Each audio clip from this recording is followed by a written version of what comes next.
Is simp going villain mode? The pro points from this tournament were huge. Unintelligent.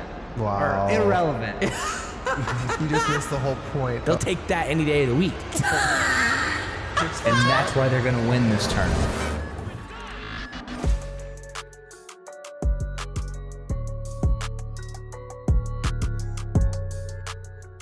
Hey everyone, and welcome to the Best of 3 Call of Duty Esports Podcast. I'm your host, Josh. SalvationsElite to my right is Bash_Bo3 Sam, and to our farthest right, per usual, is none other than the Rex ShadyNero. And today, we are finally doing official predictions for the CDL. It has been way too long. We have a lot of news to get into today, but we're, the main course for this episode is going through the predictions for the kickoff event. The bracket just came out, and we are going through it, breaking it down, and giving our official predictions for the first event of the Cold or the Vanguard season. So there's a lot to go over. I am looking forward to it. But before we get into that, I got to ask, boys, what is going on?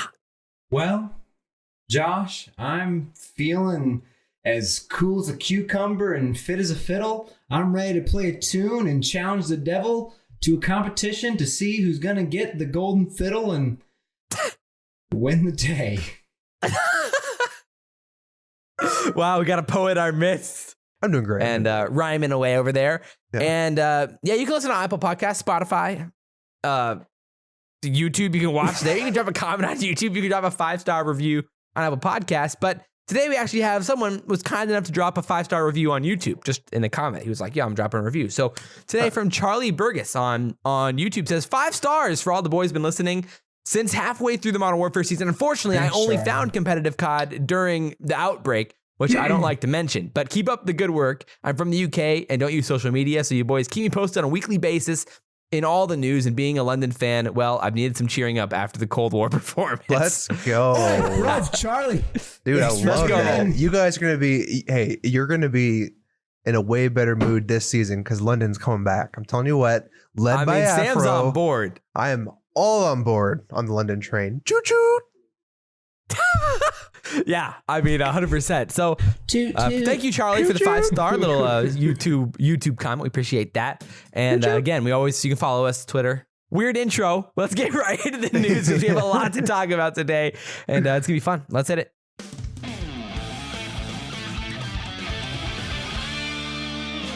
The Call of Duty News of the Week.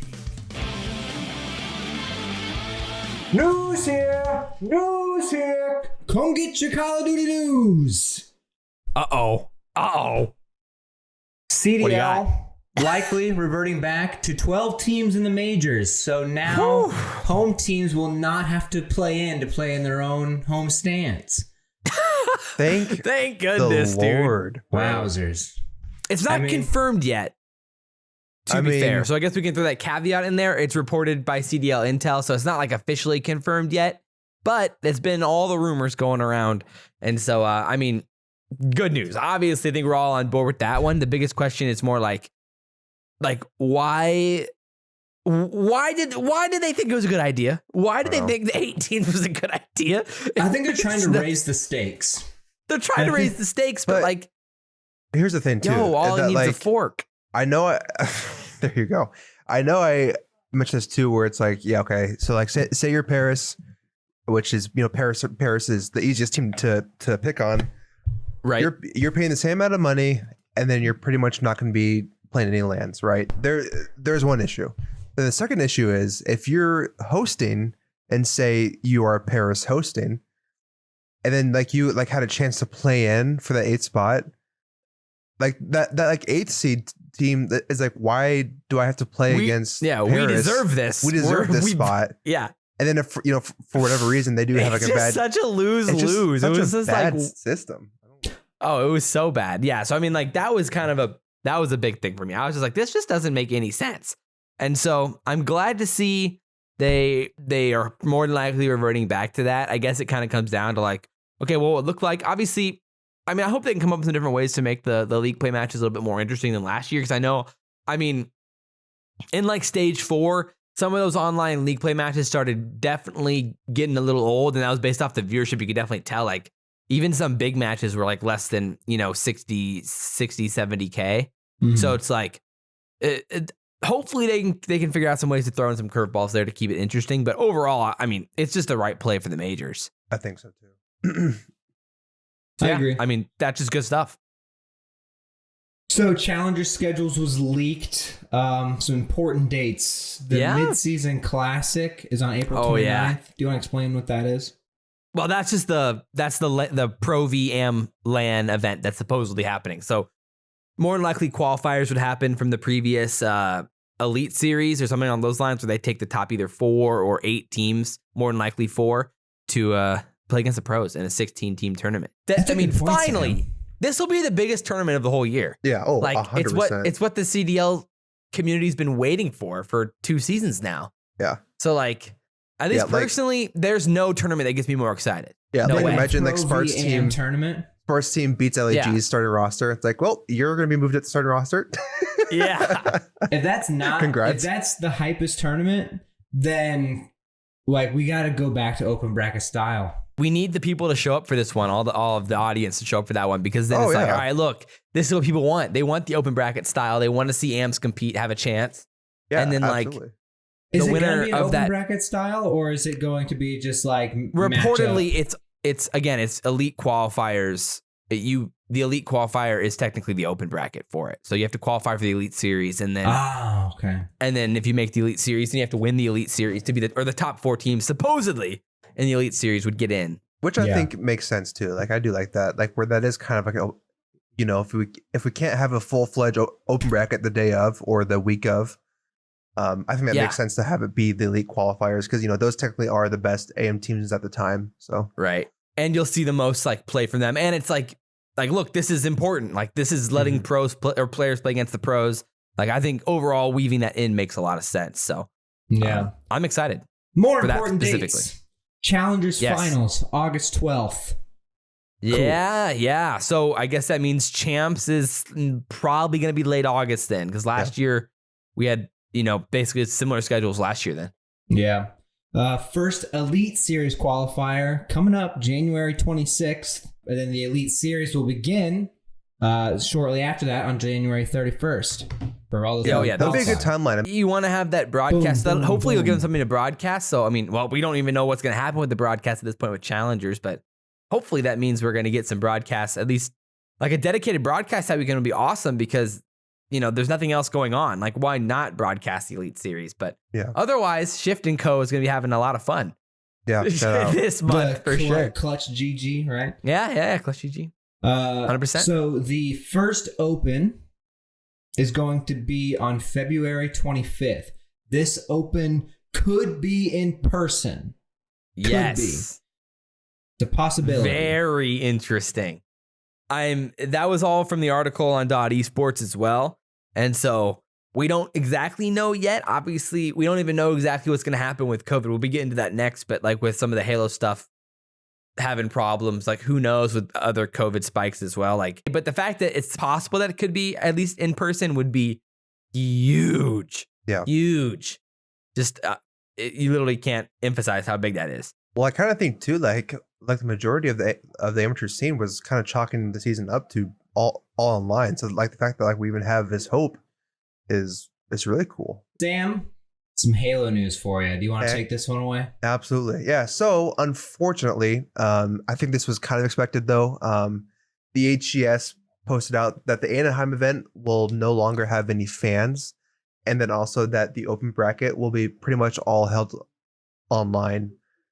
Which is some of the top team qualify for LAN, basically, right? Yeah. But I think like the top of the open bracket will actually play on LAN. So at least you're getting the main beefy potatoes steak part of it. You know, where you got the those beefy potatoes. Part of it. You got your pro teams plus the open bracket team. So honestly, like it definitely sucks to go from Raleigh where there was fans and that kind of thing.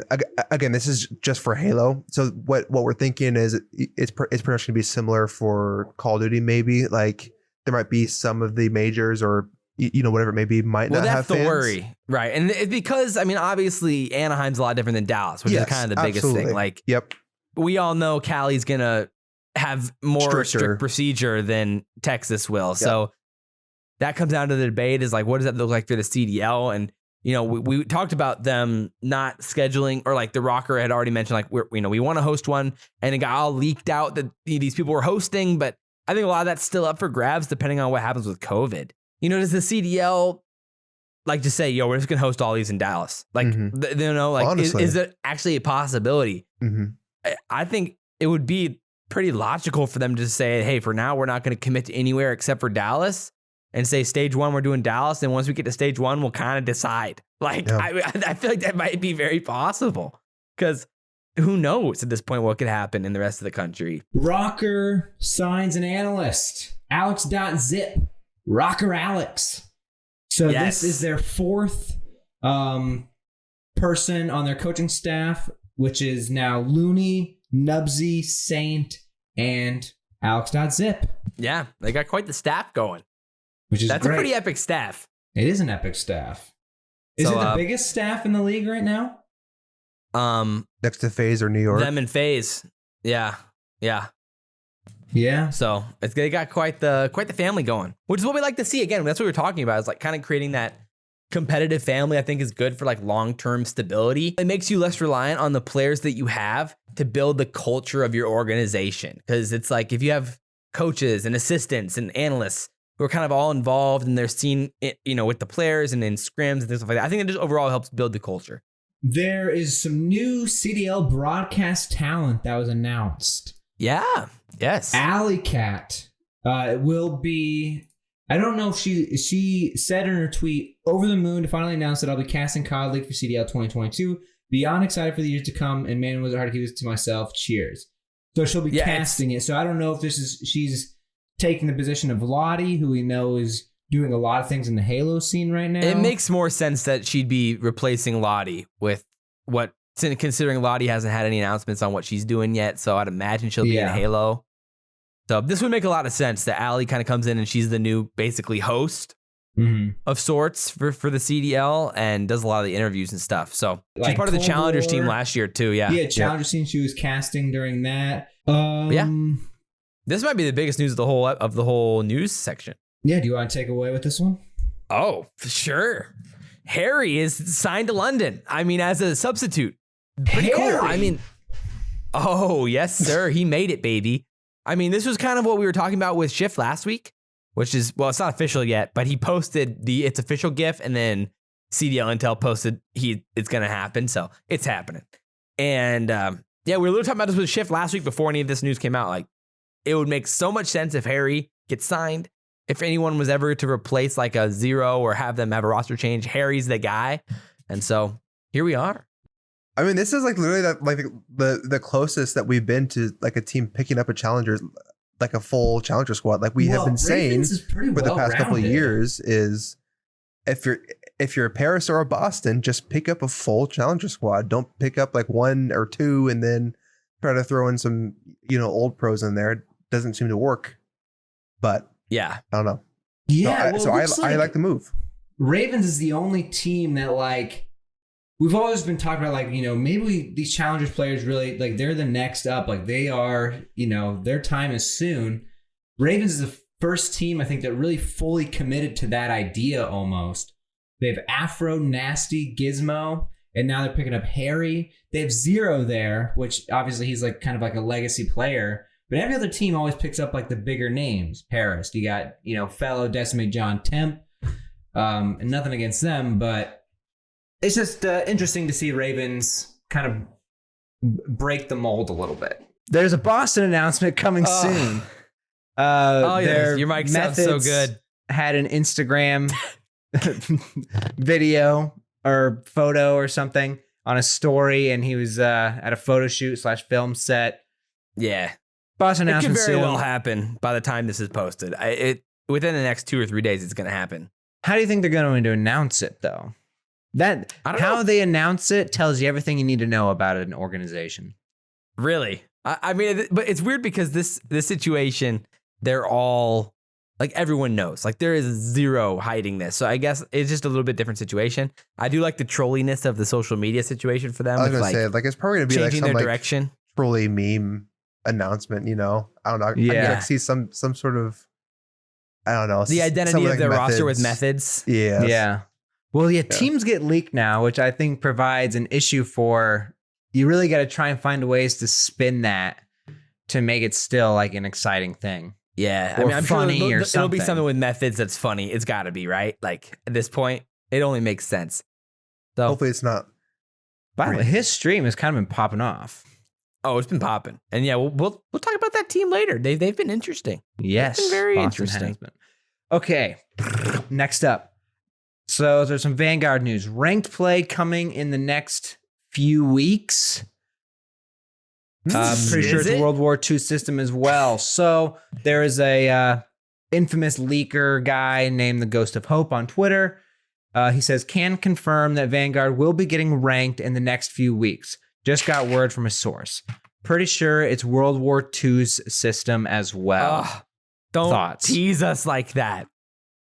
I mean, if it truly is, I mean that's the step in the right direction. But hopefully, Again, go I was for gonna it. say, even World War II system, like there were so many problems with it. Like it was great, but when it came to matchmaking and they limited the party sizes, and then there was all the glitches, and then you get booted out of games, and then you get placed with, you'd be in platinum getting placed with placement players, and like all of these systems.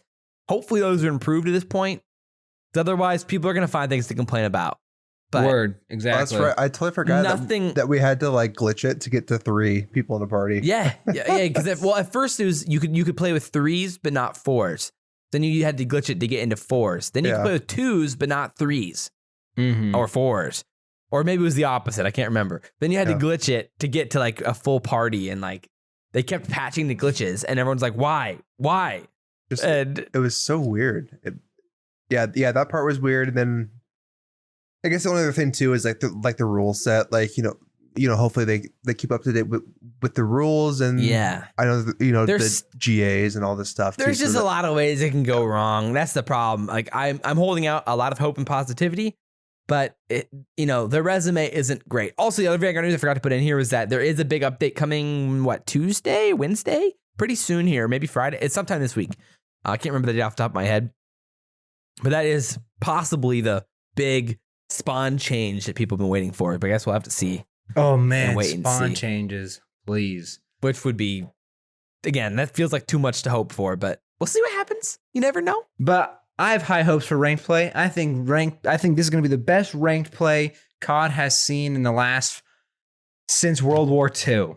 Well, the amount of public pressure It's at going to this be point. World War II's ranked, but it's going to be better than that. And people have touted the World War II ranked as the best ranked we've had so far. People can look at Black Ops 2, but we all know it was a flawed system. Right. World War II, again, flawed, but better, I think is a good yeah. thing from people. Right. I mean, that's what it is. At the end of the day, it's like there's, most esports would have probably debatably better systems, but we'll take what we can get. At this Other point. esports, but our esport, this Vanguard one, will be the best ranked system Call Yeah. of Duty has seen. I can get I'm behind that. speaking it the truth now. It's gonna happen. I'm right with you. I think that's going to be the case. So All right. let's make it happen. Miscellaneous news. Many players haven't been able to scrim much since before Christmas. Since or before Christmas, kind of like some depends on the team, obviously. But Why not? yeah, it's Just because been of Christmas? Christmas and holidays, and then some teams have been waiting for see what this patch is like, and it's been weird. So I know, New York finally got back to scrimming a few days ago, and LAG got back to scrimming early in January. So teams are getting back to it now, but there was a little bit of a lull there where teams are like, "Yo, we haven't scrimmed in way too long. What's going on here?" I know, honestly, they're super slacking. It's these players, man. Lazy. Yeah, it's Boggles the embarrassing, honestly. mind. It's so embarrassing, man. Yeah, Outrageous. Really, Krim, yes. Yeah. Did we ever say this? That he like Krim hasn't played in like over 2 weeks. Yeah, that was a few days ago, but Yeah. until they scrimmed, I think it was against Boston a few days ago. Jeez Louise. So it could be an interesting kickoff classic. Could be. Especially if there's changes to the game Ooh, here this yeah. week. You speak of Kickoff Classic and you want me to start predicting some things, but we'll save that for maybe a little bit later. Exactly. A little villainous tease for you viewers out there. Of course. Is Simp going villain mode? So this made me laugh. So Simp made a tweet about the tipping thing on Twitter. Apparently he got the tipping icon. So he posted a picture like, hey, if you guys, like me or whatever, you can do whatever you want. But I have this tipping icon. If you want to give some money, that you can. It's up to you. Doesn't matter. Not exactly his words, but I'm, paraphrasing. Yep. And then he deleted the tweet because he was getting a lot of lashback from. Right. Wow, millionaire asking for money. How dare you? I know. That tweets. And he says, deleted my tips tweet. Honestly, didn't realize everyone would be so down bad that they would actually get upset over it. Just wanted to spread the word to my followers. I'll say, though, day by day, Twitter wants me to go straight villain mode. I don't know how many more toxic COD community morons I can take. That's coming from the king, baby. I love that from Sim. That's such comedy, honestly. I mean, I don't know. I guess we talked about this a little bit, but realistically, what? Everyone does this. It's like, why does anyone do Cameo? It's the same thing. It's like they want a cool personal message from someone that they like. Yeah. I think the who only cares? He was given a tip thing. I think any person would at least promote that a little bit. Yeah, given I think their position. I think the only valid argument I saw was why would I tip someone who doesn't produce content and that kind of thing? And so right. Well, but tweets are content, and he does tweet. I mean, to be fair, it was on Twitter. Therefore, tweets are content. So therefore, what kind of content on Twitter are we looking to be tipping for if it's not tweets? Some booty pics. Now we're talking. There we go. Yes, Twitter is actually becoming the sir. next OnlyFans. And that's true. We're gonna Anyways, see my tips. SalvationsElite. There's Tips a lot of for backlash. Tips for tat. Oh my gosh. Oh my word. Yeah. Goodness. So I want Anyways. Simp to go villain mode. Challengers Cup 3. Oh, Yes, this is for a good, Challengers talk. really good cup. It was the first man. cup that actually included pro points, so it was the first cup that actually meant something. Not gonna talk about that. So the winners of NA, which it was an amazing bracket that happened.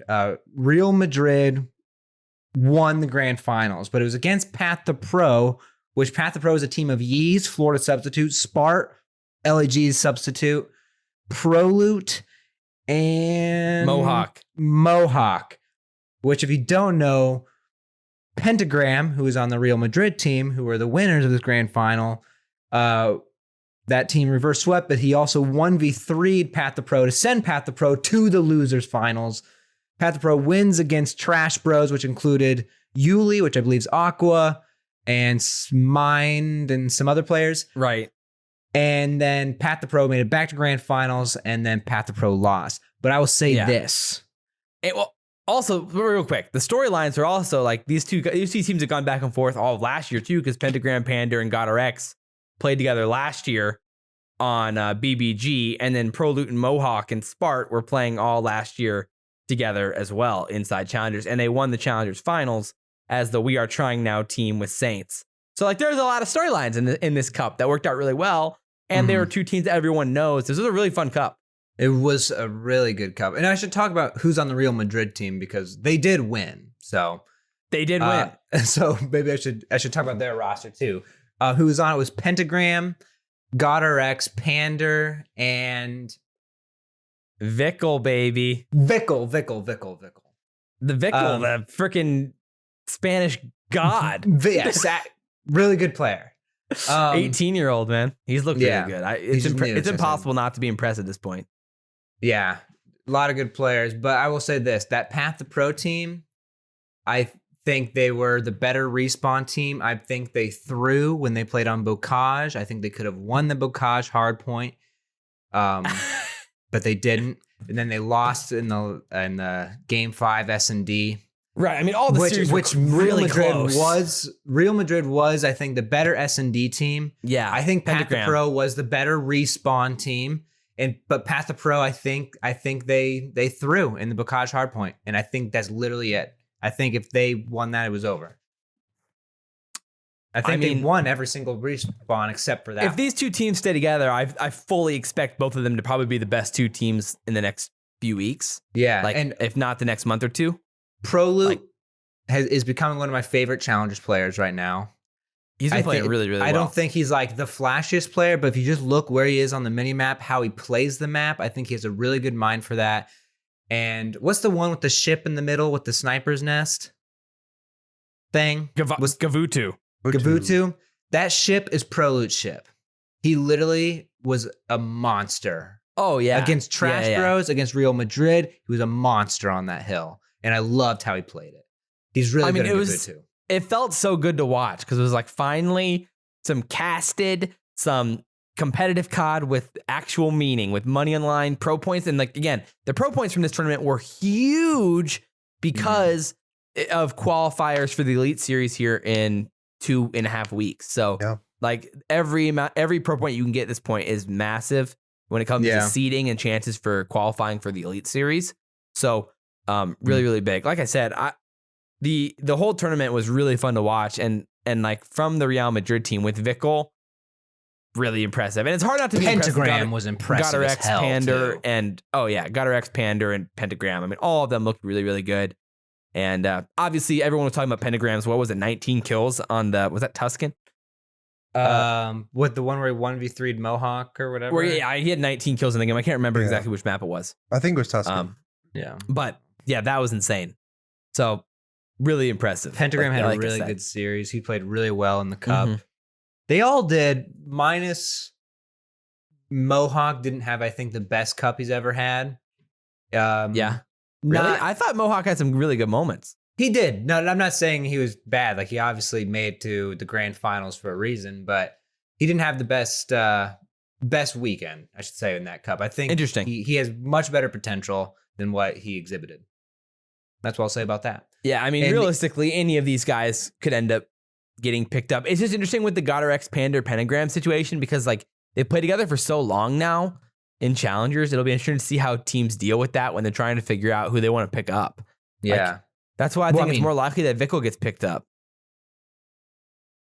Maybe, but I'll say this. Yeez and Spart, I know they lost, but monsters. They were monsters. Oh, yeah. I mean, again, Yeez keeps showing that like he's a deserving sub for a reason. Like, I think Yeez is going to get a starting spot. I think Spart could end up getting a starting spot. I guess the question ends up being who ends up getting benched on Florida. Yeah.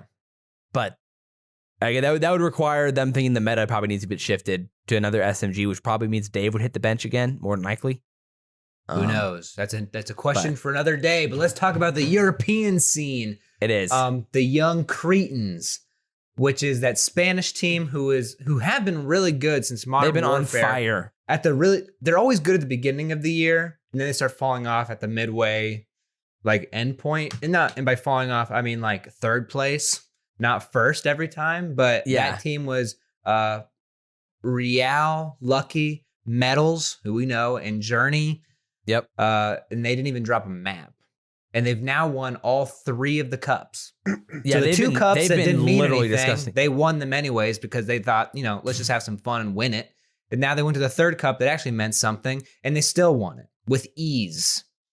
I know, that's what I'm saying. Like, these guys are disgusting. It's insane. And I'm excited to see what happens with them because the problem is that's expansion team. That's expansion. No, that's a team right there. Madrid squad. It's just so tough. It's so tough.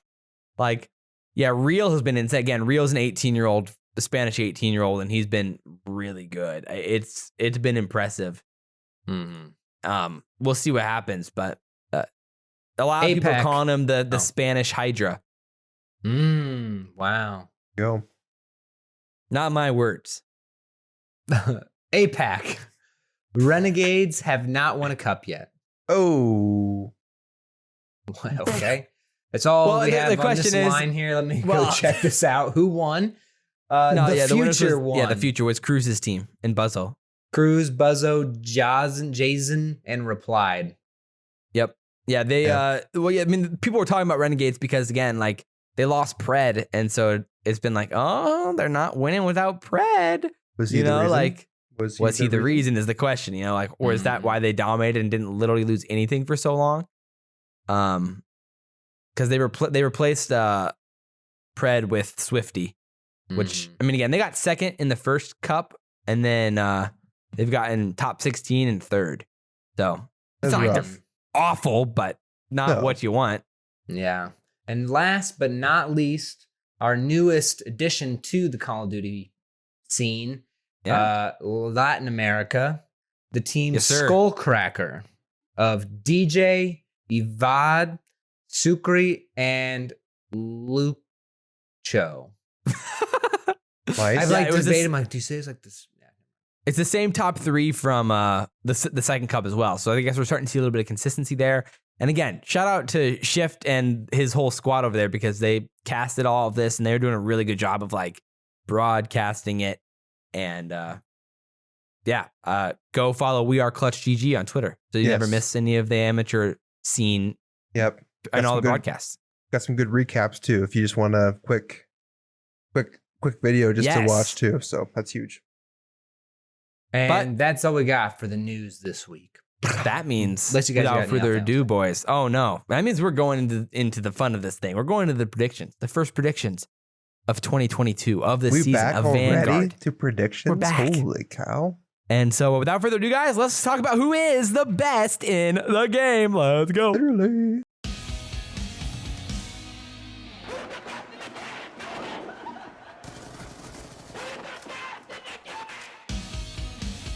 Alrighty, boys and girls, ladies and gentlemen, it's time to get into some predictions today. So here, if you guys are watching on YouTube, is the bracket and what we're rocking with today. Friday, the 21st. So we are about a week away, but we thought because the bracket just came out today, we could talk about it and kind of be hyped because literally we just got the bracket out and we thought, why wait till next week when we can literally talk about it this week and go through some of our thoughts about all of these teams and the predictions and everything. So give you guys time to watch through it all. So the first matchup on Friday is the 4 p.m. Eastern time matchup between the Mutineers and the Gorillas. Then we have the 5:30 p.m., which is Surge v Ravens, then Subliners Boston, and then Thieves Legion as the first 4 matches of the day. And the Ultra OpTic Rokkr and FaZe get the buys. So we have a lot to go through and break down. There is a $30,000 prize for first place. So you're looking to win this tournament because that's a Not nice bad. little 7-8K per team, 7.5K per team or per player. And so rocking and rolling. So I guess we can start from the front and go through this thing and just any thoughts that you have, questions you have about teams, throw them out there. And we can kind of go through it and talk about some of these thoughts about what's going on. So Let's start first with the off, Mutineers. what teams do we have the most information about? Right, we have OpTic. OpTic and Boston would be the two that we have the Boston. most information about because they're the only two that actually stream their scrims. And then probably the Rokkr next because the Rokkr have played those two teams probably the most by far out of any other any combination. So at least we know how those two teams stack up against OpTic and Boston. And then Yeah, after there was a very recent scrim I know with Boston and NYSL that Boston that was was- streaming, and it was a 250, 249 hardpoint game. Yep. I remember it was a 4-3 map count in that. So- Boston won that series 4-3. Maybe we decide. So, who are our top 3 best teams just going into this? Who do we think are our best 3? Well, I don't think that's the best way to go about because then we're giving away who we think is going to finish top 3. So I think we just I go. think it's we pretty just obvious. go. Well, I don't think it's obvious. Let's just go match by match. Okay. Kind of talk about Yeah, each team and Rex. kind of go from there. All right. Because we have a bracket to work off, so we may as well, Stop trying to use be it. different. Jeez. Okay. Yeah, man. Jeez, unreal. So I guess off the rip, we can do. We'll start with Mutineers, Gorillas, and then go into the Surge and London matches. So What do you guys think about this Mutineers Gorillas match? I mean, again, with the new rosters, this becomes a really interesting match, and what kind of staking your belief on this LAG squad? I think this is probably the best match out of the first starting four matches, I think. Really? The Boston New York one gets really interesting. It could. Yeah, I guess I have more. We'll get to that later. I think it comes down to what do you believe about the LAG squad? These are probably the two teams we have the least information about. Mm-hmm. Florida and LAG. Yeah. Because like literally all the other teams at least have scrimmed. We have barely seen these two teams play against OpTic or Boston, which gets tough. We did just have a Boston scrim against LAG. I think it was, I can't remember the exact map count. I maybe can find it real quick. But it was at least a close series. Oh no. 18 and Crack, the Exceed Classic Assault Shawnee squad played against LAG, and it was a 3-2 map count where LAG won. So that's about all we really got right now on the LAG squad from performances. But again, scrims only mean so much, and like map counts in a one scrim series, like it's tough to say. So overall, like, do you see any X factors playing out here? Are there things you want to learn about these two teams in this matchup? Yes, I want to see Dave, Patty, and Vivid playing. I want to see how good Awakening is in this game.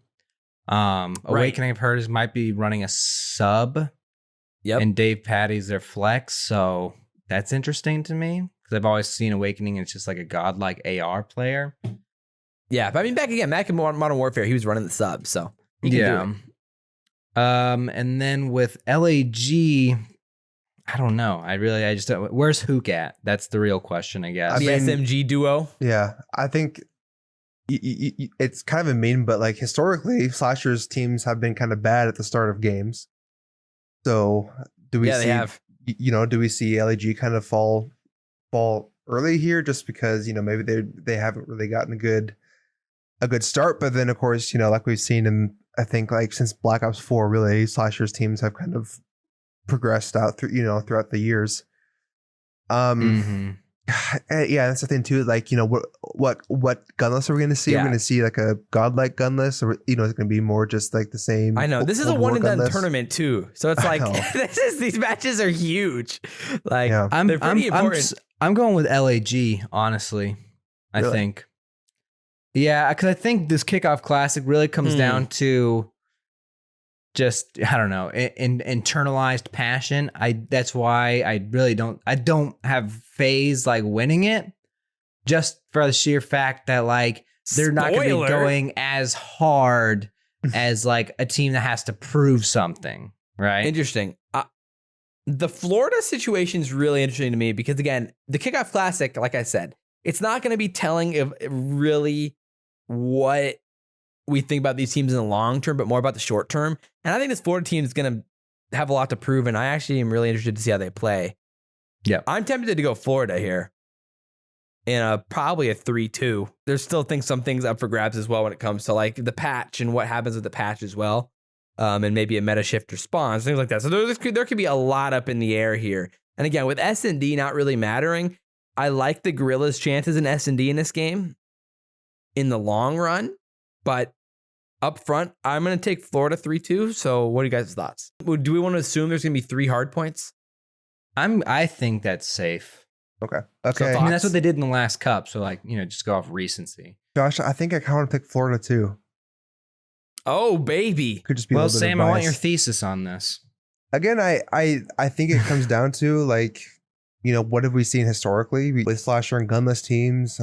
I think Florida might have some, really good talent just like right off the bat. I'm kind of excited to see Awakening with the sub role here, and kind of see where, how him and Vivid play off each other. This team just comes off truly. really mixy, and in a game where there's so much up for grabs and like fundamentals aren't gonna matter yet, like realistically, like And then that to me much. too, That's why I'm high on Florida early. Yeah, and like this game seems like a game where like Slasher will just get frustrated, and like it's not how traditional COD works. Back to Modern Warfare. Exactly. Yeah. I can just kind of see him getting frustrated and just not liking the game, and probably which might affect his performance. But those are all kind of things I'm thinking of. And again, it's probably gonna be a 3-2. It's probably gonna be a close game. I just think that Florida might have the advantage here. Well, Rex, you're outvoted, unfortunately, homie. Yeah, it's okay. It's all right. Well, next matchup is Surge v London.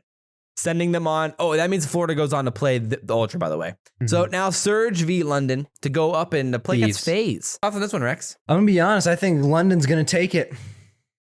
I am pretty high, like Sam is, with this Afro Nasty Gizmo and Zero. Surge, I just haven't heard a lot of like hype behind them yet. Though I'm really tempted by Surge. I think they could be a sleeper pick. Like I think they could. They could surprise people. Anyone could make a run in this tournament. Anyone could make a run at this tournament. true, So it's more about the process of things that we want to learn, and like those type of things that make it interesting, I think. But No, yeah, other thoughts? I mean, I'm for sure picking London. I think everyone knows that, but like you said, I mean, Oi, bruv. this is like anyone's game. This is anyone's tournament, truly. And the true, like with like Surge, like even like the limited scrims we've seen from them too. They've taken maps, and honestly, like solid. I think accuracy can come out and surprise us. I think Sib is who I'm looking at on that extremely team. talented. I mean, player. I was hyping up Max. Sib and after. Fred. I don't know, man. This team's it's the definition of a sleeper, but at the same time, they're also the definition of a bust. They could come out and just get smoked. I mean, well, you guys both picked London. I would probably lean Seattle. But Can we get it's your really thesis close. on that?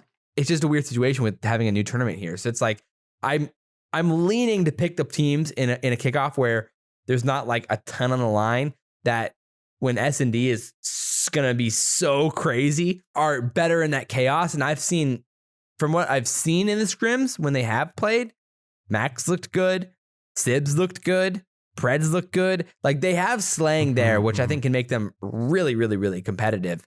And Mac's been the guy who I've been most impressed with. Accuracy, he is all right. And accuracy's there. Accuracy is there. I don't know. That's what gets interesting, I think, for me. Like I said, toss-up series for sure. I'm okay with going in London, to say the least. Nice. So, lit. All right, next one up. Subliners v. the Boston Breach, or the Boston team, unknown name. Yeah. What are we thinking here? I mean, yes, we've seen a ton of scrims from with Boston, and they have taken like a ton of maps, but Last time New York played them, there was 4-3. Boston won. yeah. But again, scrims are definitely different. We know that. There is a story to tell from scrims, but I don't know. Part of me just believes in the Subliners team a little bit more. To bounce back under pressure. Yeah, and make the play. I mean, again, guys- there's definitely an X factor there. Yeah, like you got veteranship, you've got extremely talented subs. Like to me, this just seems like a subliner game. Watching, and Nero's been streaming, and I've been tuning in because I'm interested to see how he plays with this squad, and he's been impressive, man. He really has been. And again, they've been really competitive. I mean, I was going back and looking at some of their results, and recently today they lost OpTic 3-1 in map count. They beat Rokkr 6-2 today in map count. They lost to OpTic 4-3 a few days ago. New York, they won 4-3. They lost to FaZe, shocker, 4-0. Then Rokkr 6-2. They beat Rokkr again 6-2. Like, and this is all in the past like 3 days. Like they've been very, very competitive. About Boston. Yeah, about Boston. What was the Boston Subliners count? Boston 4-3. Cool. So they're at least very competitive. But again, this is on LAN. There's going to be some fans there. Like that is definitely an X factor. And you have Capsule and Nero making their LAN debuts with fans especially. So I'm down to go New York to hedge the bets there because we obviously trust them infinitely more on LAN at this point. Thoughts? Agree? Disagree? I think it's going to be really hard. I think it's going to be For really New York? hard for both teams. I think it's going to be a bloodbath, to be honest. Obviously I think you're looking at Hydra and Neptune to do the things that young Slayers do. You're expecting New York to be more of the smarter strategic team, I guess. Fundamental. Yeah, where I think Boston has more of like this mysterious surprise factor about them. It's whether they can contain. I mean, ironically, they might have the least surprise out of anyone. What TJ are we going to be seeing? Are some questions that are raised in my head. Very good. But he looked good. He looked good in Cold War too. Yeah, and like I said, in these scrims, he has been very good. Like, But he didn't do team's so great in This Cold team War, is my point. surprisingly interesting. Yeah. I don't know. I mean, again, they're again, like, a lot of people are really high on them because obviously the community's watching them more than they basically anyone, maybe besides OpTic. So it's like, naturally you're gonna pick what you know and what we've seen, what we're familiar with, versus what we haven't seen a lot of the time. So that there is like an inherent like cognitive bias there with picking what is known versus what isn't. But like, again, my X factor at the end of the day is this is on LAN. It's Clay and Krim. It's two players that dominated on LAN multiple times last year in Neptune and Hydra. Like, I trust them. Like, as SMG duos, as ARs, it just makes sense. So I'm going New York for sure. Rex, who would you pick? Who would you pick? I don't know. I'm torn. It's really that close. Like You're that scared, really? I am. Like it's not going to be easy. Why are you scared? Like, I'm not getting the full vibe of why you're not confident in this one, where sometimes you're unbelievably confident in New York. I mean, obviously you have the level of like how the seriousness that these players are taking it. I think a team like New York are not when it comes to looking at like the short game event. of like just winning this kickoff event. That's all we're doing. We're not going to be seeing a Clayster that's like that, where we know Clayster's is best. But like for Capital and Nero, winning something this to prove. would be, they all have methods. okay. TJ, Capital, Nero. They all have something to prove. That's They're going to want to prove it against the world, the best, the most winning players. Boston have everything to gain. New York have everything to lose. It's just like everything. Whoa. And Boston, not everything, but you know what I mean. Like New York's not going to be getting a lot of props for beating Boston. Boston's going to be getting a lot of props for beating New York. Yeah, but Boston's a good team. They've been beating they've been very competitive with OpTic, competitive with FaZe, beating Rokkr. Like Boston has been looking really, really good in scrims. So that's why I'm hesitant. New York is not a right off the rip and they're killing everybody. They're a groove. And like what we did say, I mean, like in our takeaway episode, like where our things we learned in big takeaways episode, like usually the preseason scrims had more meaning than what people wanted to give them credit for. I have my opinions about scrims, but I mean, but at the same time, like there is like a weird give and take. Like scrims don't matter, but at the same time they do. So it's like there's always this tough balance. It's like KD. Like you can say KD doesn't matter, but you need it to get also kills matters to get control of a hill. Yeah, it matters, but it doesn't. What matters is how you get the good KD. You know. So it's like there's obviously always going to be situations where it doesn't matter, and there's always going to be the exceptions to the rules. So it is an interesting argument, though. I like your line of reasoning when it comes to the passion and the prove it attitude that Boston could be bringing to this tournament. But I mean, how do you feel about the LAN X factor, though? I think that's kind of the best argument for New York. Well, the New York team, half of them are at least, they've played LAN for a long time. It's nothing new to them, which they were going to be excited, I guess, to go back to LAN. And I guess Boston is the same thing. I don't know. I guess I'm not really taking LAN so much into account. I'm just thinking more of like a team mentality thing. Yeah. I mean, like New York is going to see this more of a practice-y sort of thing. But doesn't it feel more likely that Boston loses composure, like a Capsidal or a Nero loses composure on LAN against Krim and Clay? I don't think so. Feels because the thing is, why? Like it's just like I mean, why would Shotzi lose composure in his first tournament? Well, because he's a new player. I mean, I guess that's true. That's what I'm saying. But these guys aren't. He was a Halo champion at that point. Yeah, but he was going to Nero a different and Capsule game. Have not been. They've been playing COD for a long time. Not on LAN.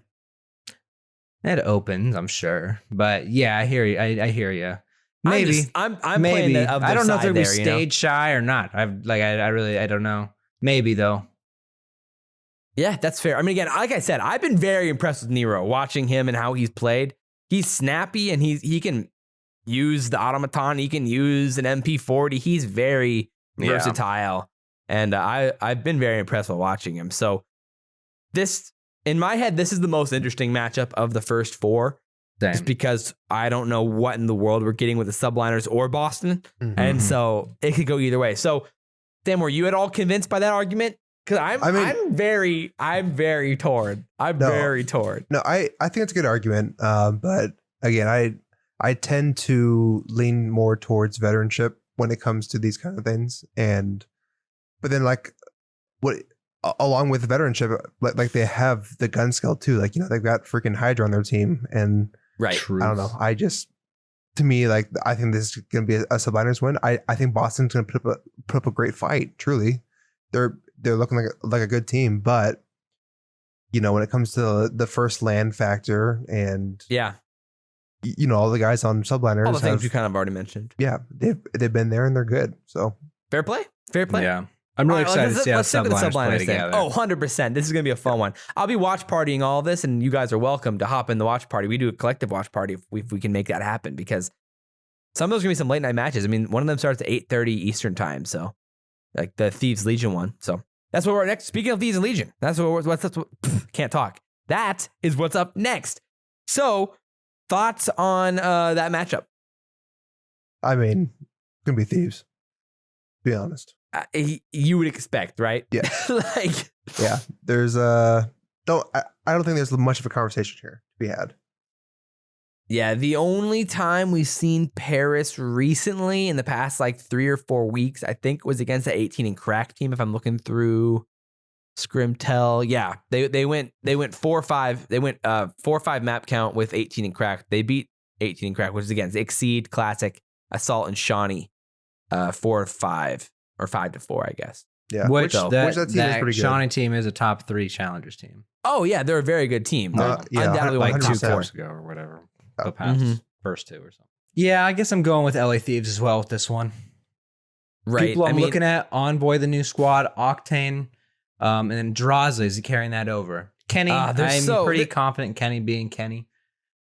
I can't not get hyped about this tournament. Legitimately, I don't care if it's not. It doesn't matter, or it's the kickoff tournament, so who cares? But right, I'm pumped. There's so many new faces to see on LAN. If this was online, different story. But on LAN with fans there, $30,000 for the winning team, even though it's not an insane amount. This is a one and done tournament. FaZe, Rokkr, OpTic, Ultra, all they have to do is win 3 matches to win $30K. I mean, they'll take that any day of the week. I don't know. I'm honestly really pumped for this. Yeah. S&D, we're going to see a mini map in S&D. That's going to be lit. Dude, right? Yeah. And then I can finally make pro strats videos again. Oh. Especially with a ranked play coming around the corner. Thank goodness. It's going to be hype. The best ranked play that actually Call of Duty's seen. Yes. I don't think you have to mention that. Of course. So now we got our round 2 matchups lined up here for Saturday. So let's start with the first one of the day. That's FaZe v London Royal Ravens. And I mean, let's be honest here. London's going to put up a good fight, but I fully expect FaZe to dominate. It gets old, it gets boring sometimes, but man, FaZe is still FaZe. Nothing you can I'm do. going Ravens. No, you're not. Oh, this is our first bet of the year. Come on, Rex. I don't see FaZe winning this whole thing. But do you legit think they're going to lose to Ravens? I think on a normal, I think during the normal season, I don't think FaZe would. But Ravens, do not underestimate, Afro Nasty Gizmo. I'm not the one underestimating them. I just think when you consider FaZe, and this is the first LAN back. I don't think it's going to be that easy of a choice. I think Simp and Mbizi, or the competition's getting more and more stiff for them. Fair. I think. Fair. Oh, yeah. 100%. I was like, yeah, sure. No, that's not why.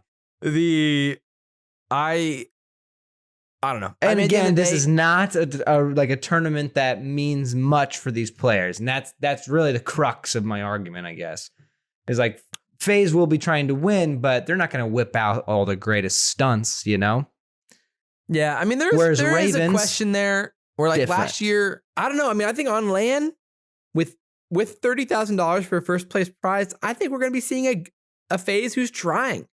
I mean, we heard it from our cities last year. We've heard it from all of them. They're trying to solidify themselves as a dynasty this year. And I don't see that drive. I mean, we have the only thing I think that anyone can like really like a legit question is like, do they actually hate this game? Because if they actually hate this game, where we've seen simp, we've seen all of them roast the game constantly on Twitter. Like the question is, if they actually hate this game and maybe they haven't, that could come into play with how they practice and how the mentality they bring into matches when things aren't going well. When it comes to like, complaining about how we've seen this with any team in the past, complaining about how bad a game is, things like that. That the negativity in the middle of a game can be pretty tough for teams sometimes. So I think that'd be the only thing I could possibly see. Yeah, as a real argument. Pretty confident FaZe is gonna take home the dub. Like at the end of the day. So, all right, next one up is the Ultra v Mutineers match at 5:30 Eastern time on Saturday. So, Sam, what are you thinking for this match? What do you feel about Toronto at this point? I'm of the mindset that Toronto is still top 3 team in the game until proven otherwise. I was just gonna say, they haven't shown, like, they haven't given us any reason not to. Would you be worried if Florida came out and just 3-0 body slammed them? Yes. No. Oh. And a suplex 3-0, like a 3-0 maybe. If they lose, no. Because I point to Florida. If they lose close. Yeah, if they lose close. Yeah. I point to Florida and FaZe last year. Yeah. Remember Florida beat FaZe in the opening kickoff last year. Right. And everyone was like freaking out. And turns out that FaZe was still dominant. The narrative of that, though, was it was the first tournament without smokes and without snipers. Yeah. And they won 6-5 in S&D, in both S&Ds. Yeah. So, like, it was about as fluky as you could possibly get. Sure. But, like, if we do see 3 S&Ds in this one, that could be the same case. Oh, yeah. Well, or if control gets added in before the beginning of the season, or, like, there's a whole different absolute amount of things that could get changed before the season starts that could change how the meta is. Yeah. So I'd say, like, if there's some fluky stuff and Ultra lose, I wouldn't be too worried. Good news is they have Hixie in their back pocket too, which is really cool. If things go real wrong. Yeah. Yeah. But as of right now, I think Ultra is still going to take it. Again, these are amazing players. This was the second best team last year.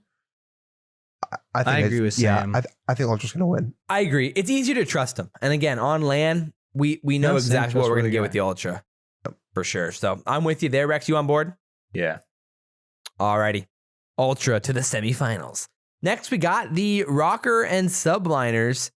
Smart of the CDL to put, just so happens, OpTic's playing the primetime match. Who would have thought? Yeah, who would have thought? Rokkr and OpTic up next. Really? Yeah. You were, what? Wait. Oh, you were really, you're high on Boston? I am high on Boston. I thought it was pretty clear. I'm pretty high on Boston. I mean, again, Boston did 6-2 Rokkr the last 2 scrims they played against them, so there is some logic there, but yeah, Boston's good. I think Boston's going to be really good. No, I think this game's going to be super interesting too. I mean, really, like you could kind of see some similarities between Rokkr and Ultra. Like you've got two standout subs here going at it head to head. You got some veteranship again attached on this team, and I mean this could be like a pretty even match. Truly, I still have more confidence in the Subliners overall when it comes to consistency, I think so too. Gunplay. But again, how much were they able to teach is the question. That's Subliners only. No, yeah. I mean, that's the question. There is a learning curve there. But again, this early on in the year, it's so hard to decide. Like, we're going off of such little information here. It's so hard to decide. I mean, you could argue that the match played on Friday could be an advantage for the Subliners. You could also argue that not, the Rokkr seeing what the Subliners did on Friday could be bad for the Subliners, because you're coming in blind if you're the Subliners playing against the Rokkr or anyone who has a bye at this point. So yeah, that's tough. I think I lean Subliners, but it's really close. I guess if we're going like for the sake of what's the safer route, probably Subliners. Is there room for Rokkr to come out and beat them? Oh yeah, oh for sure, 100%. For sure, no shot. All right, well I guess we can stick with the Subliners for now. Yeah. Move on to play against FaZe. And then we've got probably the matchup that everyone's hoping happens is we want to see OpTic versus LA Thieves on LAN, first tournament of the year, and OpTic Texas's first match against LA Thieves, against Nadeshot, against Envoy leaving the OpTic roster, and you get star-studded matchup. And this is what people want. Who OpTic. wins? Yeah? OpTic 3-1. I think OpTic's just the better team right now. I do too. Yeah, I think OpTic's a clear again, cut easier here. to trust OpTic. I agree. And they OpTic's good this year, guys. They It's pretty not like much the have them past beat years. on like every matchup too, you know? When it comes to Right. roles, I think. Yeah, and mostly when they've been playing in scrims, OpTics look good against LA Thieves when they've scrimmed, but I haven't scrimmed in a while on stream at least. But I'm down OpTic's to go not OpTic as streaming well. scrims anymore either, I don't think. Yeah, they've been slowing down. I think which is, they agreed to stop. which is tough. Things you truly hate to see here. Though So- I like Methods' stream. He actually makes somewhat of an entertaining scrim stream. Oh, which he I does. appreciate. He does a good job of like at least putting effort towards the people who are watching. Yes. when he can, which is good. Yes. Scump does. I think Scump does a pretty good job of it too. Well, it's like almost Yeah. Scump almost has too many subscriptions and stuff though that like all of his time is spent calling out subscriptions. Yeah, that's the one thing. You just like, yeah, I agree. That's funny. Oh, FaZe v Subliners up next. I know, big time match. I mean, again, I think all these matches at this point you could probably classify as toss-ups. These are kind of what a lot of people see as the top 4 teams right now: FaZe, Subliners, OpTic, Ultra as the teams remaining. It's hard to pick against FaZe, right? Yeah. I mean, Yeah. like, at this point, how do you like what's the like backing for it if you don't Right. pick FaZe? The only scrims we've seen are them smoking Boston recently, 4-0. It's like there's not really any logic to point to them not performing well. They're obviously the most balanced team. They're COD champions. They're overall the most talented. They already have all of the teamwork that you'd want for a team to have. Like there's just not really much of an argument here. I'm down to go FaZe over Subliners here. Rex, do you have any counter argument, any thought, any way the Subliners can pull this thing off? What are your thoughts? I think FaZe still remains somewhat of a mystery in this game, to be honest. Is I it don't- because of how their distaste for the game? Yeah, I feel like usually when people are negative about a game, it means things are not going well. So Yeah, that's FaZe could be the exception. FaZe, like they never really did that in Modern Warfare. They never really did that in Cold War. Seeing it more this year, though, I think is less than other players still. And I might be reading too much into it, but I don't know. I don't know about. I'm more questioning of FaZe a little bit, but they might prove me heavily wrong. But we'll see. Yeah, that's very fair. I just don't, like I said, it's like there's just no actual argument for why FaZe can't be the best team right now. Like Yeah, everything we've seen, they're still the best. Yep. I mean, there's a few scrims that have been like they've taken a map or two off of FaZe when they played like OpTic or Boston, but it's like there hasn't been any like obvious situation where FaZe isn't very good still. yeah. So- This is gonna be a passion battle as well. I think. Like you Right. know, the simp Abizi are gonna want to beat Clay. Oh, of course, like and always. Clay and Krem, you know, are gonna want to beat these little devils. So Yes. Like how, like, you know, Crims blames Abizi for why Crims smokes a pack a day. he's got to keep up with Abizi. yeah, No, but I think it's pretty clear FaZe is the favorite in a match like that at this point, or just kind of in this tournament right now. But OpTic and Ultra, again, can this OpTic team, I guess, you know, can Scump and Dashy finally beat the Ultra? Is the Yeah. real question here I think with a OpTic will matchup win. like this. Again, we have no clue how good Ultra are at this point, besides assuming that they're maintaining a similar level of dominance to last year. Yeah. So it's tough to say, but I am tempted to pick OpTic. OpTic have Shotzi and Illy. They do have shots, you know. Like, Yeah, that is true. This is a true So statement. that's automatically a top 3 team. Like, Okay. I mean, yeah. Again, like you trust OpTic to at least keep it close, and like especially if there's 3 hard points, it feels pretty good. Like with how good OpTic's been, especially on Gavutu with this meta right now. I mean, they have been very good at Gavutu. Yeah. And so having a map that I feel like they're like at least elite in is pretty advantageous. And so heading into a tournament like this, I like the OpTic chances.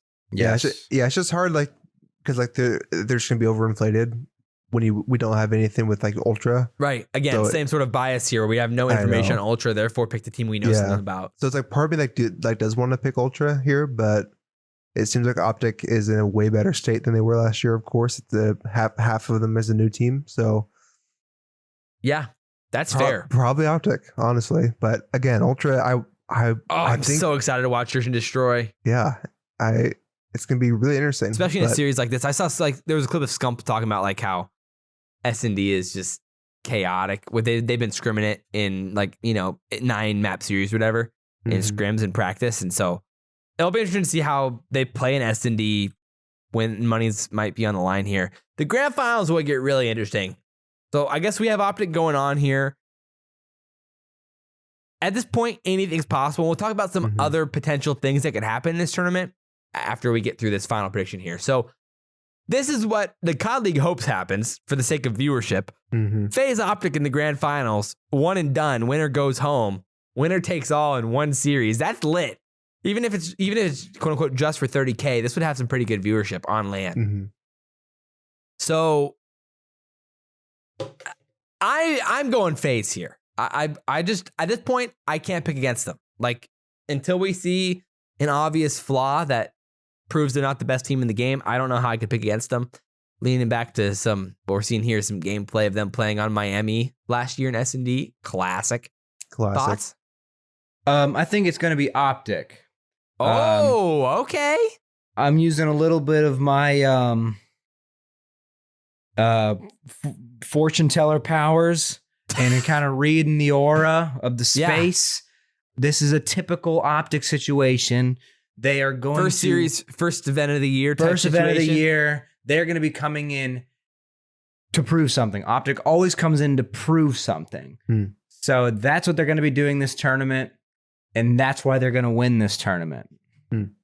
FaZe will still be an extremely dominant team, but the desire for the win is going to be on OpTic's side. Sam? The toss-up. But again, like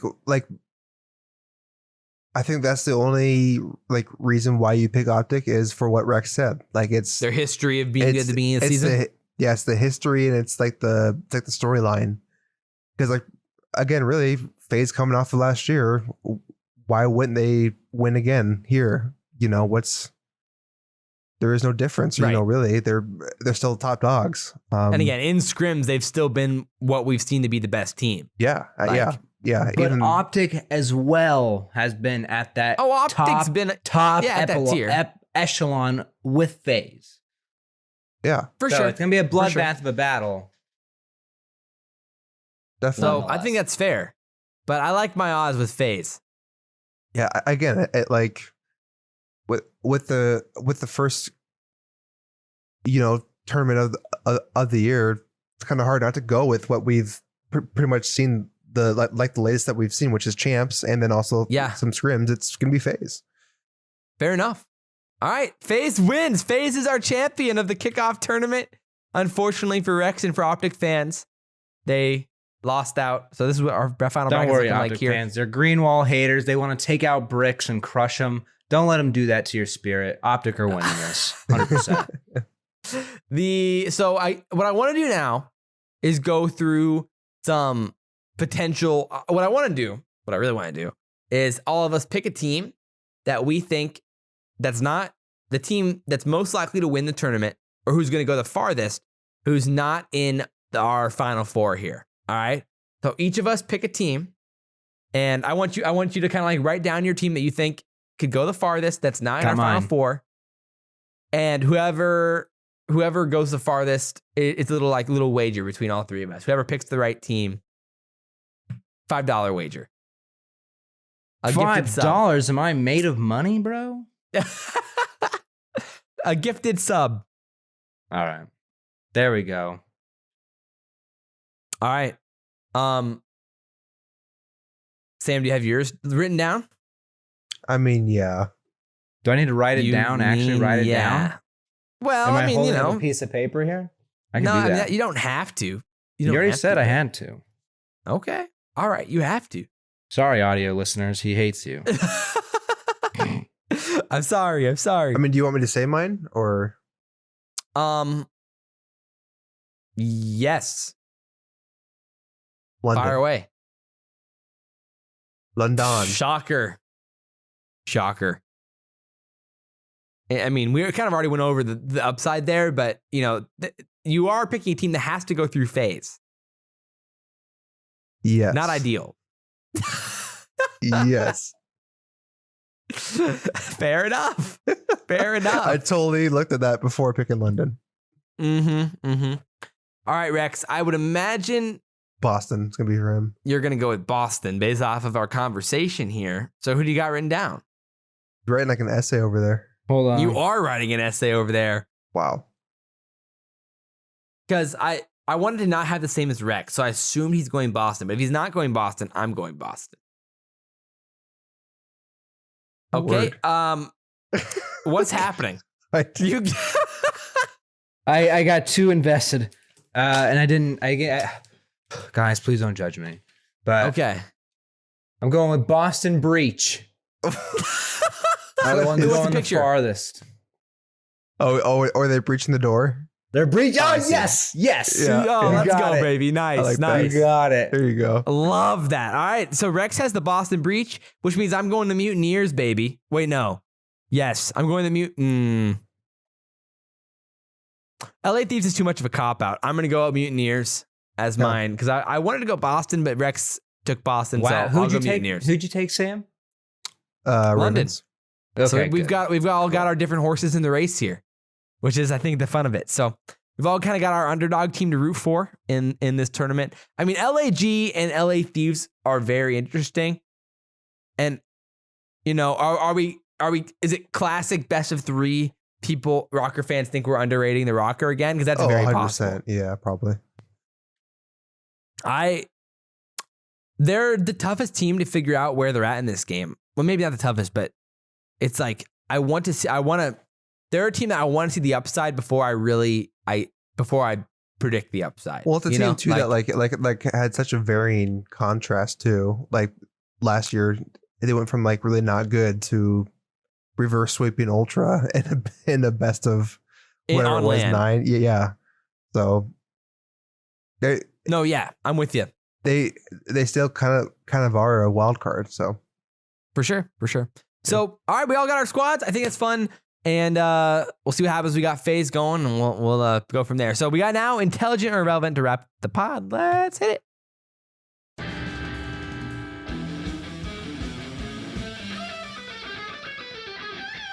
The ability to speak does not make you intelligent. All righty. What do we got today, Sammy? all right, so this is going to literally tie in perfectly to what we just talked about. Yeah. Because my question is, which of these 4 teams will be going the farthest in the kickoff classic? Well, look Wow. at that. And the choices are Surge, London, Florida, or Boston. Yeah, I think the people will say Boston You think so? They better say Boston. just because the people love Boston. Well, they Boston are is the all in on correct Boston. answer. Yeah, I did Yeah, I mean- misspell Florida here. I just said Flory. Missed the DMEA. So for that some reason. could affect the poll. That could affect the poll. Well, So they're not Yeah. gonna know who it is. Yeah, they're going to be so confused. I mean, why Boston makes sense to make the run is just because we literally have seen them win a scrim against Subliners, and we've seen them beat the Rokkr twice. So like the logic of Boston going to at least the semifinals makes sense. They're What's fun about breaching Florida themselves. is that they're avoiding FaZe. Or what's fun about like LA Thieves or something like that, or Gorillas, that they are avoiding FaZe, which is nice. London's in a tough spot because London and Surge are in a tough spot because they're playing FaZe. So Ooh, boy, I we had think Boston wins Gorillas this not poll. winning at all. okay, so I'm gonna vote. Probably London's probably Surge. the lowest, right? Because of where they're at. I Nah, know it's Surge is the gotta be lowest. Surge. Surge. Okay. Yeah. Okay. Fuck the Surge. All my homies hate the Surge. So Boston 52% say Boston. Yep, that makes sense. 22.5% say the Surge. Really? Yeah. Wow. People are higher on the 14.6% Surge. say London. Wow. And then 9% say Florida. But Florida. Oh, Yeah. So going through the comments here. Oh, that makes sense because the people are really high on LA Gorillas. So I'd imagine most people have the Gorillas beating Florida. Mm-hmm. That's our spiciest pick of the whole episode. I mean, we got to call them. Well, I guess the Boston thing's fine. Mm-hmm. But we still have to. Is this an unintelligent or this is an irrelevant? No, I think I Well, mean it's intelligent because I think we said think Boston Boston has a good chance. Yeah. Yeah. Surge second. That's pretty unintelligent. I mean, it's not How crazy. many? but, I want to know how many unintelligents have we ever given out? like 0. Oh, I've given Yeah. out a few. I think we need to dish. It's been a while. I think. Well, Rex, each of us individually gives out an intelligent or relevant. Yeah, Rex. So You fire are away. free. Unintelligent Wow. or irrelevant. You just missed the whole point of the segment, but okay. Okay, so a few comments. What do you think? I mean, at- unintelligent could be irrelevant. I mean, am I that's going to fair. be interrupted again? Can I just go through these tweets? Whoa. Okay. Jeez. Is that okay? Irrelevant. All right. Yo, I see you guys the pants You're on. irrelevant. Anyways, at Taco Tweet says, want to see Afro versus the Terrors bad. An early test for the big Facts. hype. Fair enough. At John Shirk 5, Pred and Sib are going to dominate, Wow. bringing Surge above these teams. Also ratio. Ooh. Oh. He did not ratio us, so that's good. Maybe next time. Good try, John. At the Real PD Gaming, according to OpTic, Florida is one of the best teams in Scrim, so I'm gonna say them. Interesting. Oh, let's go. At I Hold Shift, you already know what I voted for. London. London. At Hefner, I think a lot of people see Boston as gross, but I think scrims are only part of the scenario. I voted Boston simply because I don't see Toronto, FaZe, or OpTic losing in the second round. And then Right. That's a bet against the Rokkr. Yeah, Interesting. And last but not least, Desma, our man Desma. After the bracket dropping today, I have to go with Boston. My stats teacher would be in utter disappointment if I didn't. For one, Seattle versus London. One gets knocked out early, so neither are worth the risk. Florida is up versus... So this guy went in deep. Desma went in deep. Florida is up versus LAG. Then Toronto. Boston has the highest chance, in my opinion. Wow. Yeah. Okay. Fair So, enough. My boy. Desma. My boy. Going off. Well, there you go, boys and girls. That's a podcast. I do want to shout out Hogan for winning the Community Fantasy Football League. Big things. I got robbed. All right. I had my team was nasty. It was a 14-team fantasy league, and I should have won it.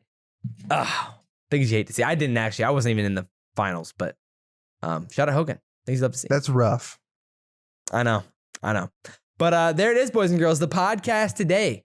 And hopefully you guys enjoyed it. I feel like this whole podcast had a weird vibe. I don't know what we were on today. We were edgy today, boys. We were on one. But hopefully you guys enjoyed it. And next week we got our bold predictions and hopefully some big news about updates with the metas and things like that as well. So we have a lot to go over hopefully next week as well. The bold prediction episode last year was spicy. Hopefully next week can be as even spicier. So drop our comments down below. We appreciate you guys. Drop that 5-star review on Apple Podcasts. Support the pod. And give us a thumbs up. Follow the podcast everywhere, anywhere, and everywhere. Appreciate y'all. But as always, I'm Josh. SalvationsElite to my right is Bash_Bo3Sam. And to our farthest right per usual was Rex ShadyNero. And guys, we will see you Follow me next on Twitch at ShadyNero. time. Peace.